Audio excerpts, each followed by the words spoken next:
Now this is genuine. This is very spooky indeed. Yes. I was hosting this show the week Saddam Hussein was captured. Yes. I was hosting this show the week Osama bin Laden was captured. Yes. And today, ladies and gentlemen, the day Westlife split up. Here I am.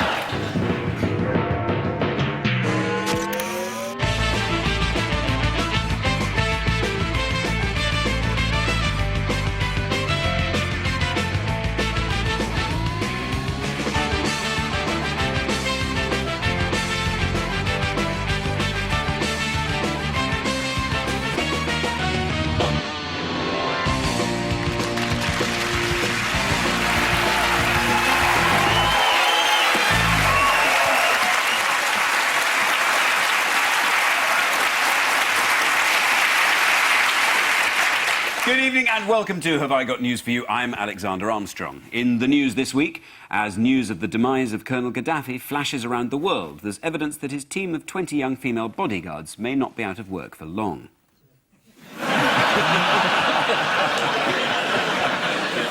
In South London, a reporter makes an impassioned appeal for information regarding the whereabouts of a confused elderly Australian sports fan.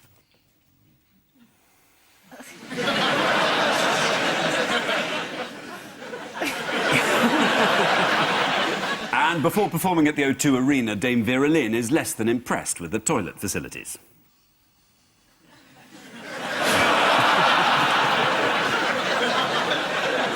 On Ian's team tonight is a Tory MP and chick-lit author who describes her work as trashy with no redeeming merit. On the other hand, though, her chick-lit books are great. Please welcome Louise Mensch.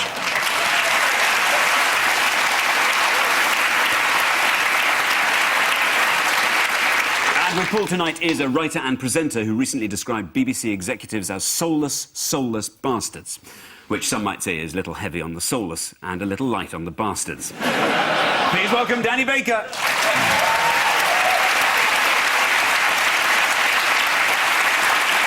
Let's start with a fairly big story. Take a look at this. No one stops and searches a tractor, do they? Oh, they're happy. Oh, no, he's back. Oh, there we are, in case we didn't know what the story was. Nice, safe celebrations there. So, Gaddafi's dead. Big comedy moment. Where was he found? In a sewer. A sewer pipe, isn't it? Pipe, Yeah. It was found underground, aren't they? Never in the air. This is the thing. There must be something online called Tunnels for Tyrants. Yeah. TFT. Yeah. And they're always so mean because they must be offered, do you want the single pipe? Or would you like the multi-warren with a... No, just a single pipe for me. There's never a way out. They learned the lesson this time, didn't they? I mean, with Saddam, he was found and they had to put him on trial.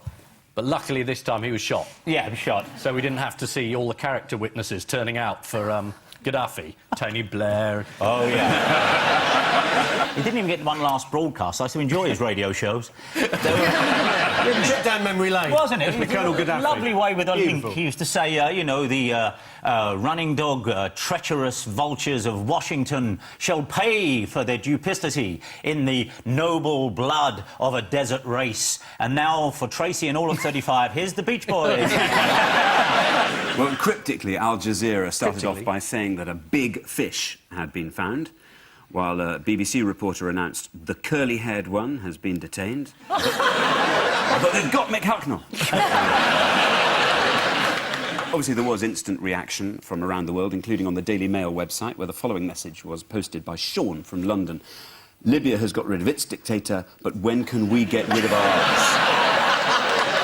Oh, do piss off, Sean.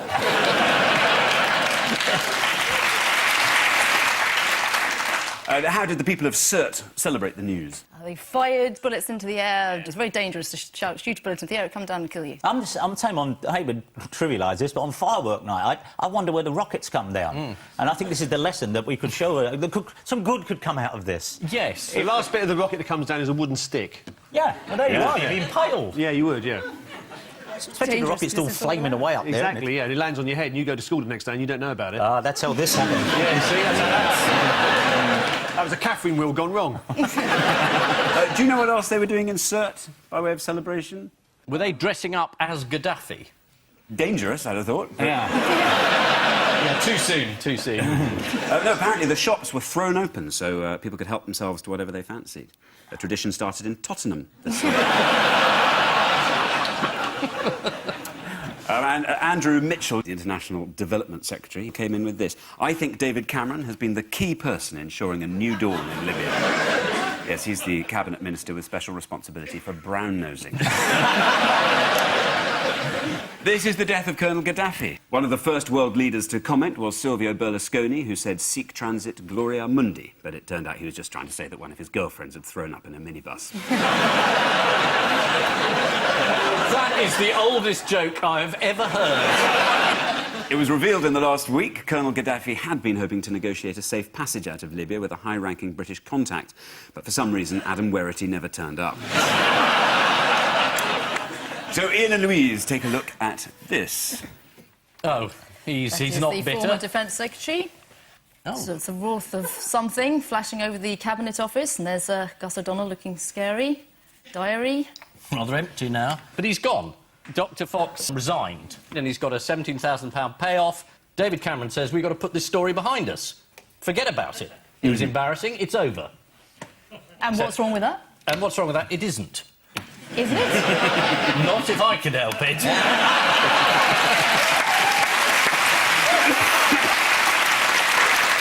Were you there for his goodbye resignation I speech? did hear his goodbye resignation speech. Were you moved?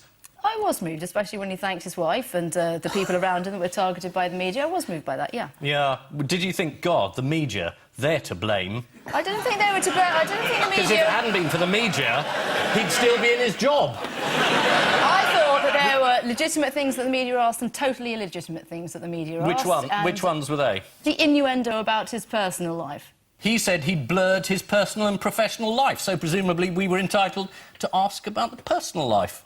There was a legitimate area of inquiry, that's perfectly fine. Most of the coverage was not about that legitimate area of inquiry. And So he had his mate in the room, who wasn't security vetted, who was listening to briefings that he should have had nothing to do with. A And mate that's who was why- paid by shadowy Fine. transatlantic interests, including the Israeli government and the Iranians and the others, who were paying through a fake company called, what was it called? Satnav or Pargav or something, which managed to fork out all this money. I mean, it was a really shocking dereliction of duty. it was a breach of the ministerial code and he resigned for it. I don't think The the breach guy of the code resigned. sounds like he's ripped his trousers. I mean... It just seems an extraordinary thing to take your mate along when you're dealing with nuclear warheads and that. Come in, he's all right, come in. Go on, Yeah. mate, doing eh? Sit down. Order some drinks up, we'll have this done in 10 minutes, go on. There was some cheap innuendo, though, wasn't there? Quite a lot of it. No.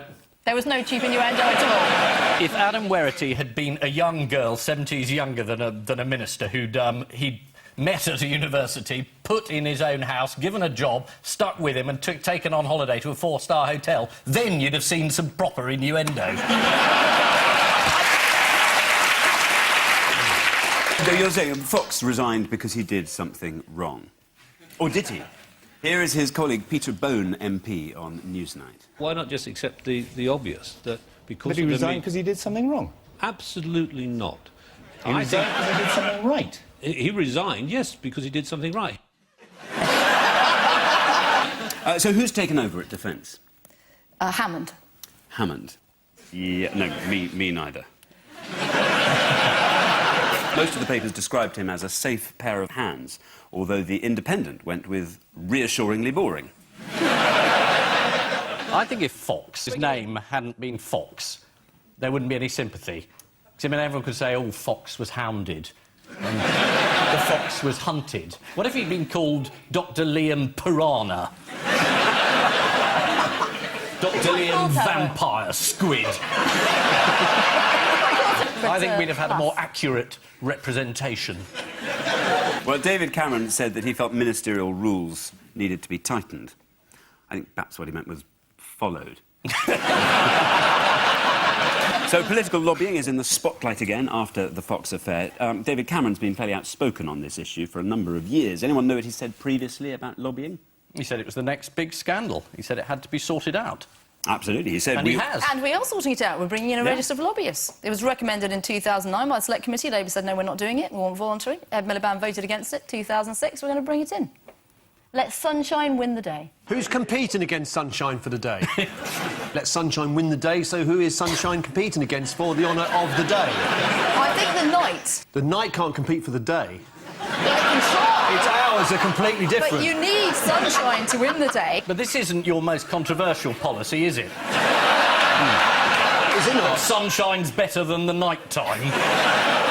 These things only tend to happen once the sort of, you know, resignation, shame, police involved. It's like if I'm caught shoplifting and say, you know what, I'm never doing that again. That's in my favour. That's in my favour. How about that? I blur the distinction between thieving and not thieving. Does anyone remember these two people? Yes. It's That's Julie Julie Kirkbride Kirkbride. and Andrew... And Andrew Mackay, both of whom stood down as MPs after they had to repay £60,000 of expenses. Guess what they're both doing now? Do they work for a lobby company? They absolutely do. You're always going to have lobbyists in a democracy. It's whether or not you meet them secretly that's the issue, surely. Well, incidentally, this And week... also why you should be able to pay for access. Because people on the other side of whatever issue it is, I don't know, nuclear power, guns for Iran, Israel, whatever, they don't have the money to buy the lobbyist. So if you happen to, say, have your mate in the office... I'm just, you know, I'm Yes, trying to avoid indeed. innuendo No, that's here. And he's been paid by the people who have got money, but the people who haven't got money don't have any access to you, then that lobbying is unfair. I think it'd be very, very difficult in the real world to get by without groups having lobbyists. I mean, it's just something that will Shall we absolutely try? never happen. Well, I'll tell you what. I'm certainly a single democracy that doesn't have lobbyists, and we'll see how it works. And I mean, we'll you can all name cheer. one anywhere. OK. Is there such a one? Anywhere? Poundland. Poundland. No, that's not a country. I keep mistaking it. 17 grand would go a long way in Poundland, wouldn't it?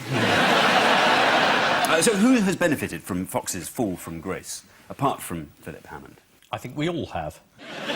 Here's someone who has. She has benefited. Here we have Chloe Smith. Ah.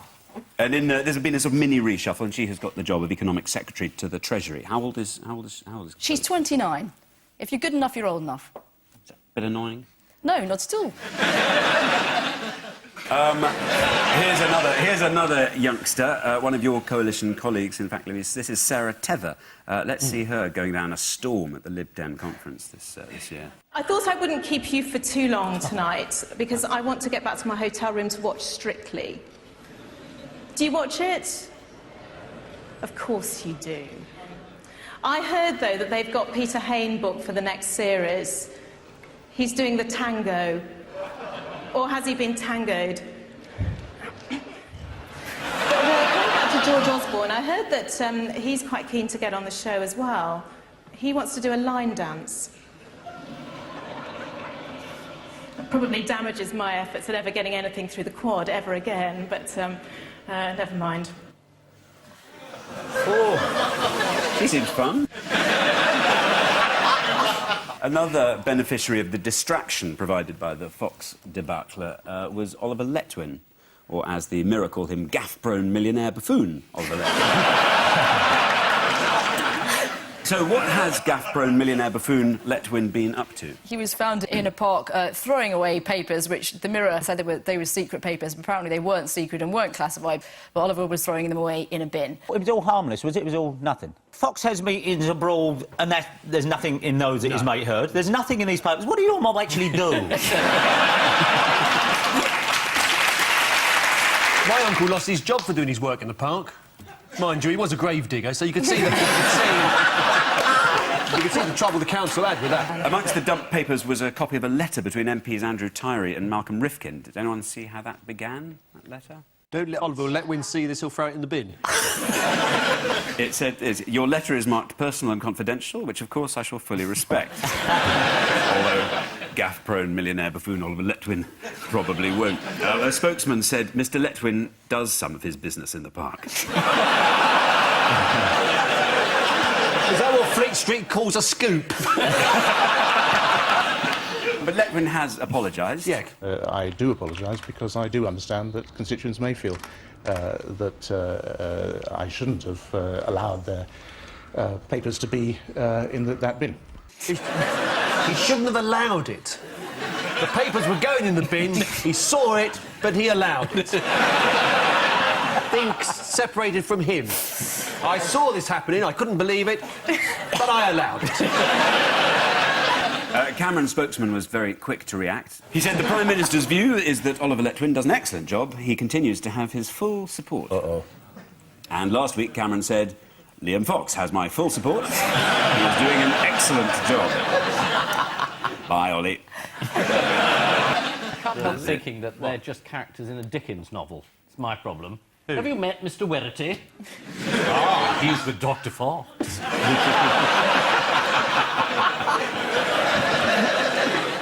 And what's Mr. Letwin doing? Oh, dear. He's a womble in reverse. All right, came to throw all this correspondence away. I didn't know it was wrong.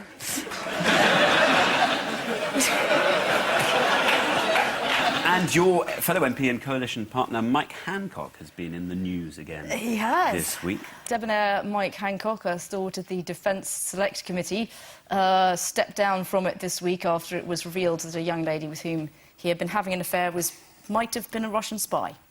Oh. There is a question that she was allowed to see some confidential briefings and what have you. She had a pass. I mean, you know, she was vetted by the Commons A proper authorities. pass, or did it just say advisor on it? No, an actual pass. A vetted pass, to be fair, but, you know, she was a very young and attractive lady, and although... I hope this isn't innuendo. It isn't innuendo. Oh, no, she was actually a young and attractive lady. The Russian intern and mistress was called Katerina Zatulivita. She's currently fighting extradition. In the papers, Mike Hancock was described as being vulnerable to foreign intelligence agencies because of his history of extramarital affairs. That's code for bit of a shagger. Well, they said Katerina is immensely valuable to Russian intelligence because of the ease with which she forms intimate relationships. That's code for bit of a slag. How come he's only a shagger, but she's a slag? That's worse. Tiny bit of sexism there, I think, in the comparable terms that you just used. It's the code. It's the code. Whose Yeah, code? it's the code. You're breaching bloke's the code. comics code. Is it the bloke's code, is it? I'm just saying what the code of the tabloids It's the are. male code. The evil tabloids. Everybody knows what He's the a code shagger means. and she's a slag. I'm not defending the code. I think it's abhorrent. Can't we say they both have inappropriate relationships? There we are. They've blurred the line between not having sex and having sex. Because they went so fast, there was a blur, and they blurred who's doing what to who, I've no idea, past the biscuits, and then they woke up and it was all a dream. Yes, what was Mike Hancock's seduction technique? He didn't have to do anything. If she had the opening line, I hear you have a huge naval base in your constituency. Want to find out, baby? Yes, no, apparently he offered her a CD. Here's his navel, there's the base, do you know what I mean, darling? Good. You won't be taking this up the Kremlin, will you? Yes. No, he offered her a CD. A CD? Yes. Anyway, she eventually moved into his London flat. A while ago, he submitted an expense claim for an iron for that very flat. He said he needed one because I take pride in my appearance. I bet you do, Mike, you old rascal. Yes, it's another bad week for the coalition. One MP in trouble this week is Lib Dem Mike Hancock, whose young lover faces deportation for being a Russian spy. Miss Zatulivita was described in court as a femme fatale with a talent for seducing men in powerful positions and Lib Dem backbenchers. Miss Zatulivita strongly denies being a spy, but admits to having affairs with a NATO official, a Dutch diplomat, and a senior member of the UN. But she can always make room in her diary for Hancock's half hour.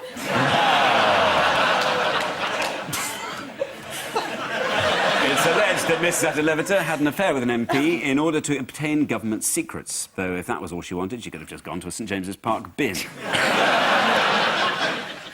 Paul and Danny, take a look at this. All right, yes, this is the travellers being run out of the... Olympic Stadium's coming on well. Yes, that's doing well, isn't it?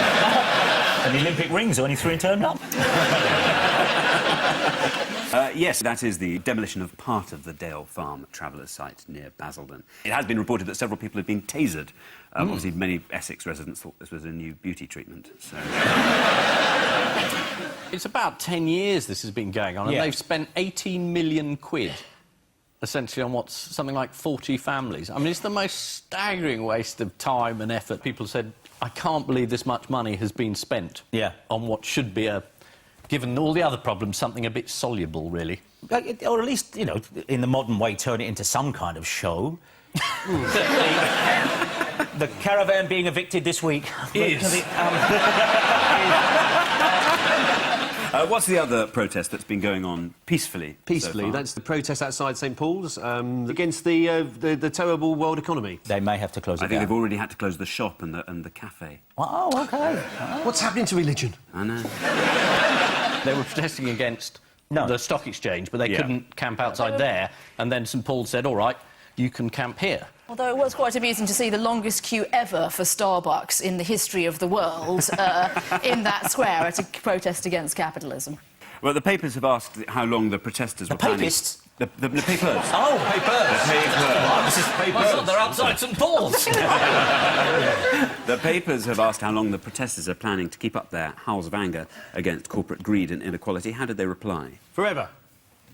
Until the walls of Mammon fall down upon us. One protester told The Sun, we're hoping we'll be here until Christmas. Does anyone know what the London protesters are trying to achieve? Well, the overthrow of the corrupt city system as they see it, one suspects, no? They tweet about it regularly on their iPhones, perhaps in between getting cafe lattes, and housing themselves in some very fancy tents. But they are against capitalism, except for the lattes. So if they buy coffee, their opinions are worthless. I think if they prop up a corporate titan like Starbucks, they've got to ask themselves how much of capitalism they really don't like. I don't think you can negate them because they have a cup of coffee. It's like said to a condemned man on the way to the gallows when he's blubbing, you ate your last meal. What's the matter with you? He said it was your last meal. You can't be against capitalism and then take everything that it provides and say, this is terrific. Everything? Thank you, but I hate the system that you're providing. One cup of coffee and they can't... Can't they be about... Sorry, No. It's just so obvious. I can't be bothered. What are you going to say? You don't have to want to return to a barter system in the Stone Age to complain about the way the financial crisis affected large numbers of people in the world, do you? Even if you're having a cup of coffee and you've got a tent. No, I think you do.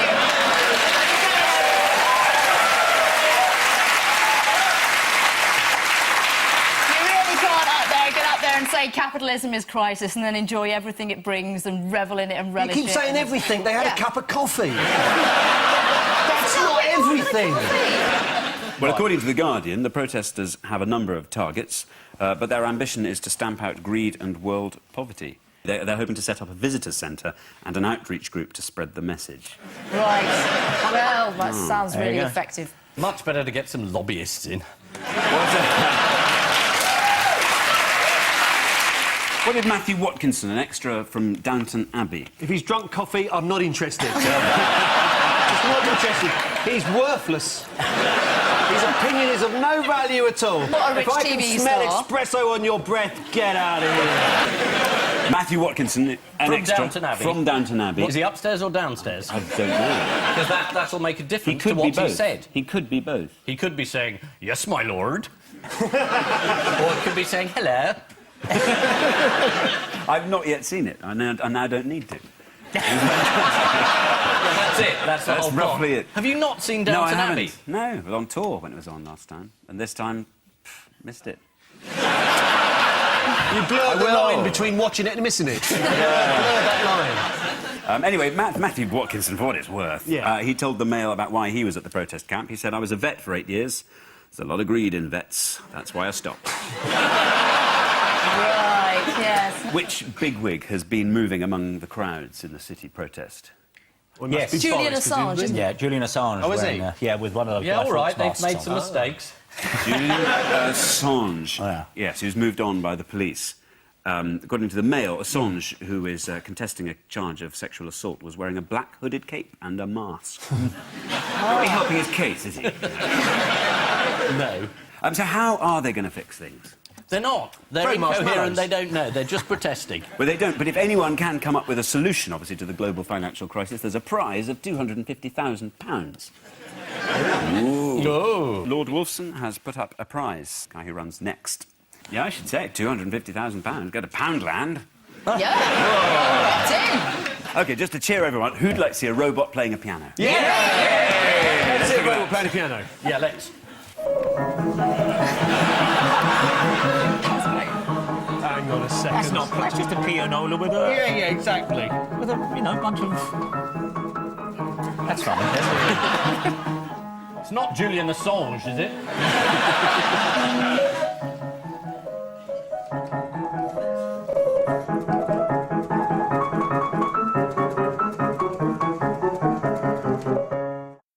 Wow. It's wonderful. Nothing really to say about that, just... It was nice, though, wasn't it? This is the Battle of Dale Farm. The leader of Basildon Council, Tony Ball, said, "I would call on those inside Dale Farm to behave sensibly and responsibly. Those on the outside, on the other hand, can taser away as much as they like." Meanwhile, there have been anti-capitalist protests in various cities around the world. Outside St Paul's Cathedral, unemployed protester Catherine Garrity said, "I have to get my food from rubbish bins." Blimey, things really are bad when you have to eat Oliver Letwin's correspondence. The most violent protests saw young people go on the rampage in Italy, and to be fair, if anyone's guilty of screwing the younger generation, it's Silvio Berlusconi.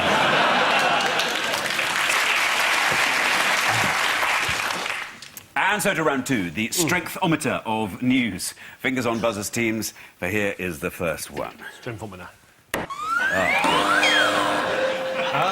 Well, they've found out this week that there's a virus that attacks people who are going for the essential treatment of having your rough skin taken off your toes by fish instead of a pumice stone. However, you may find you lose a leg. There's a belief that you might be able to catch hepatitis from them, but equally the fish suffer because they get athlete skill. Bunyan Finn, they get that as well. So it's like an old Irish country in Western England, isn't it? Bunyan Finn. That's exactly right. Hepatitis C and HIV. Yeah, you're right. Let's hear how Newsnight's Emily Maitlis described it when she had one of these earlier this year. "I'm chatting as I slip off the spa slippers and plunge my feet into the tank, but nothing prepares me for what comes next. Dozens of little mouths like suction pads head for your feet. You look down and see a swarm covering everything below the ankles, while the really cheeky ones dive between your toes, under your nails, and flicker up your instep. I feel as if I'm being vacuumed." Oh, Emily. Now, get yourself down the clinic and take your hepatitic feet with you now. So, how could these infections be passed on? Rumour. I tend to think it's got something to do with whitebait. I've not made the connection yet. No. But I'm sure that once those fish have outused their usefulness... Yeah. There are several restaurants I know where they come up with a light... basically, you're taking some old boy's toe fat... Yeah. That's how these things get out. That's the economic reality. That is it. Well, according to The Sun, infections and bacteria may be passed on by the fish themselves or through water used by a previous client and left unchanged. Of course, it's not just the feet owners at risk. What peril do the fish face? They're Fish, don't you call me fish face? Guest on the programme. Guess here. The fish are starving. They're not getting enough to eat. That's exactly right, yes. Is that right? The RSPCA has raised concerns about the fish, claiming some are starved, so they nibble more flesh from the customers' feet. Poor little buggers. In other fish news, who was cut from the belly of a pregnant bull shark recently? It's a one-eyed monster. Yes. Yeah. But not a monster. Look at him. Look. Oh. Are we looking at it the right way round? I think so. You sure? I think so. That's yes. That photo has now been discredited. He's a one... It has been discredited by Danny Baker. Well, yes. And he's dead now anyway, so... Why is he dead? Because it was cut out of his mother's dead mother's womb. Oh. Yeah. Oh, that's not very nice. OK, well, listen, cheer us up. Yeah. Who'd like to see a robot playing... No. Lastly, does anybody know how to hypnotise a shark? Well, it's the usual thing. You just sort of get it to follow a sort of, watch. Difficult underwater, isn't it? Yeah, you can't do it underwater so much. You've got to entice them into the high street. Well, in fact, you ask a woman called Christina Zanato, who, according to the Metro, is able to induce temporary paralysis by rubbing the ampullae of the larynxini of a shark. enabling her to hold it vertically in the palm of her hand, as we can see here. Has this photo been discredited? Yes, I believe that photo was discredited the other week.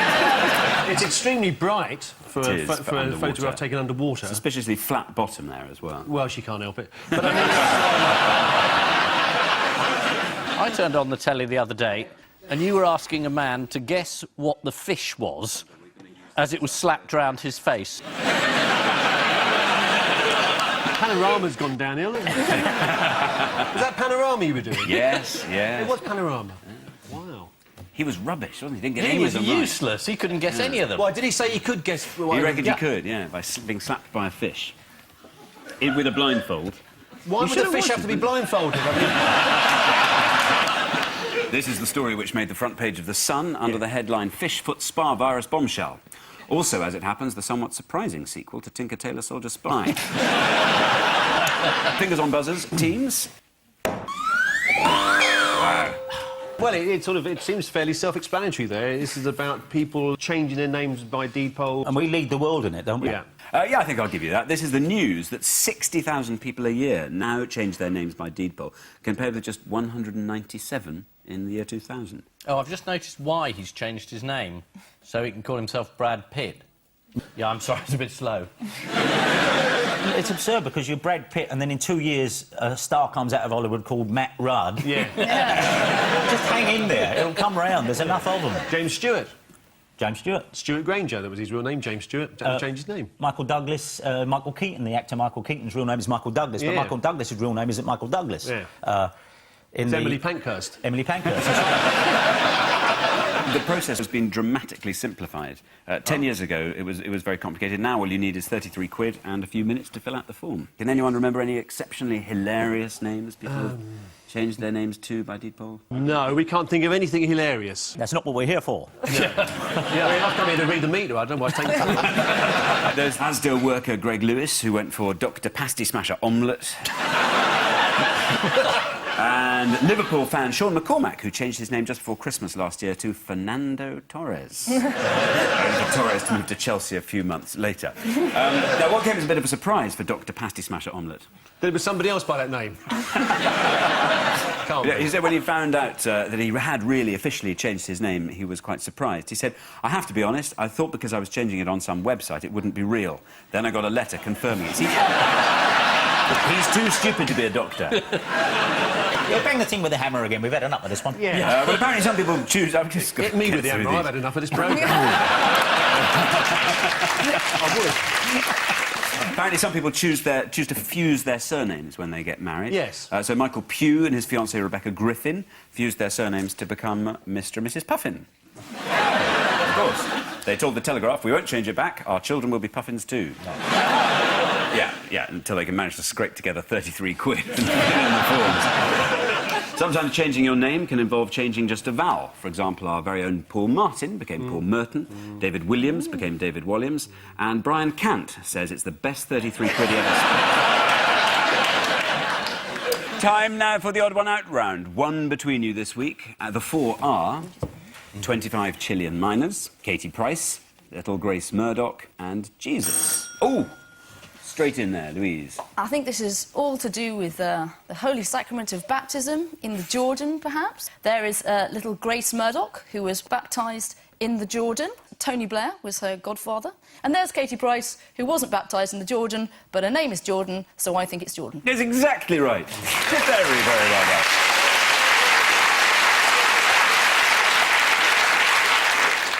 So, have all of them been baptised in the Jordan? Yes, 25 of the lost 33 were baptised in the River Jordan this year while on a week-long visit to the area as guests of the Israeli government.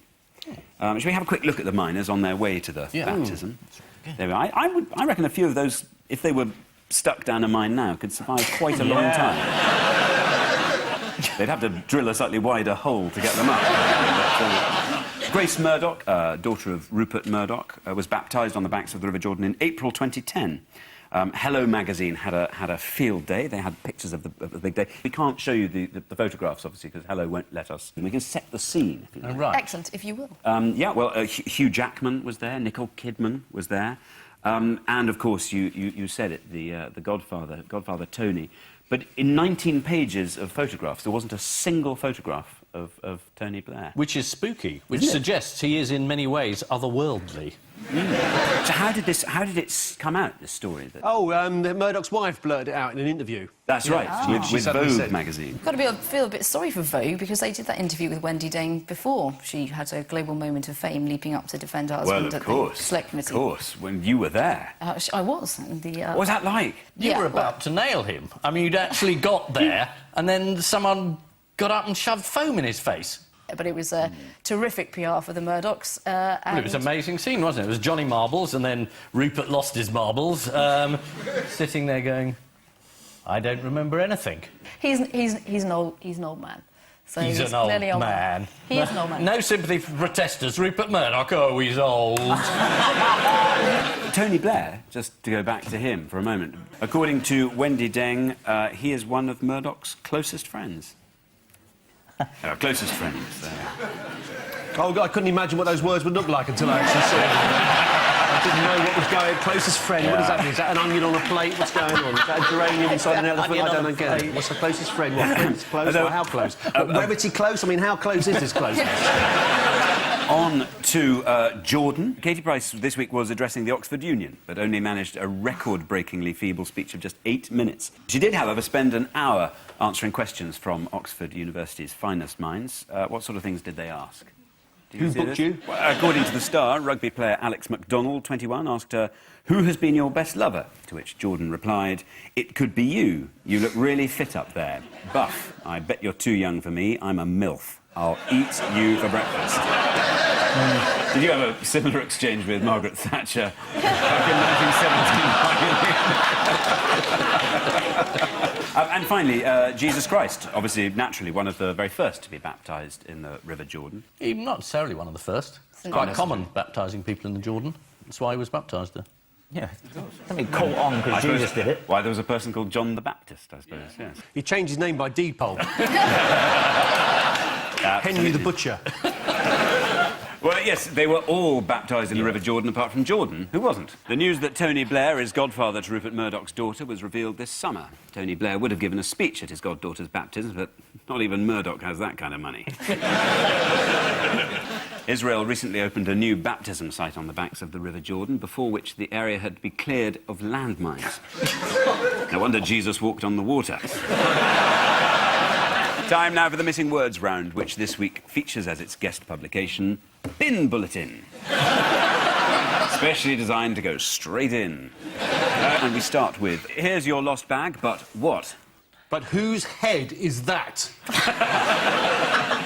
But I'm afraid it smells a bit. Yeah. But I'll keep the camera. Oh. This is the story of a person who found a handbag that had been lost at an airport, sent it back to the owners, but kept a camera that was in it as a reward for themselves. Tabloid readers were shocked that the person kept the camera rather than doing the customary thing when you find one, stuff it down your pants, take a photo, give it back. Next, boots, nappies and chickens, what? Meet Mike and Bernie Winters. Well, I thought it was 70s showbiz, isn't it? We've established that. Recipe for a good night out. Their firm of solicitors. These are a few of my favourite things. Nappies and chickens, it rhymes. It goes, it moves, I mean. They're what people burn in stoves. Ah. Or if you want to get a really good fire going, Bin Bulletin. Next, what makes it easy to handle a large sack? Santa. Being Danny Baker at the BBC. Thank you. Bless you. Campaign starts here, brother. Stop drinking coffee. 70-litre large front opening bin. Good grief.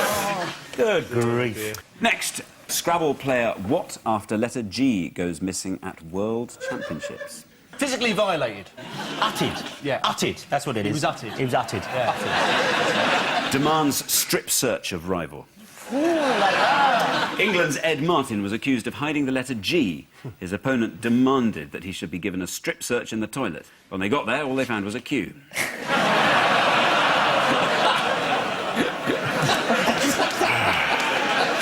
Tony Blair's always been a big fan of Scrabble. Yeah. To this day, it's the only time he's seen WMD in Iraq. Next, I called the Queen darling. She what? Nutted me. Called the Queen darling. She didn't seem to mind. Michael Winner explained, on 3 occasions I called the Queen darling because that's what I tend to do. Her Majesty ignored Michael Winner because that's what everyone tends to do. And finally, what? And he's a taxi driver called Alan from Torquay. God does exist. That's the right answer. The Mummy Returns. This is the taxi driver who has become the first man to be mummified in the style of the ancient Egyptians. Ancient Egyptians believed that in the afterlife you had to cross the river of fire. I'm guessing he'll be the only taxi driver crossing that river this time of night. So the final scores are Ian and Louise on 6, Paul and Danny on 7. Yeah, nicked it. We lost on the tablet. And a bit dim heavy. But before we go, there's just time for the caption competition. Ian and Louise, you have this. David Cameron woos the women's vote.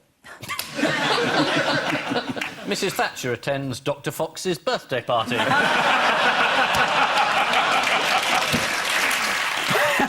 Paul and Danny get that. Specially posed photograph appears in newspapers. Pied Piper tells Job Centre, I still got it.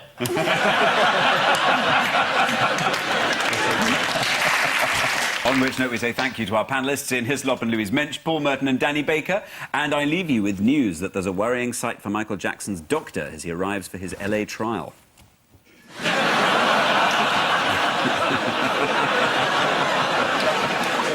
In West Dorset, one constituent decides he might as well cut out the middleman and wait for a personal meeting with Oliver Letwin.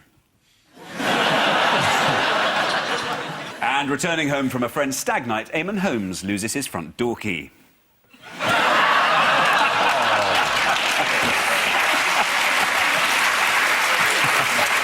Good night.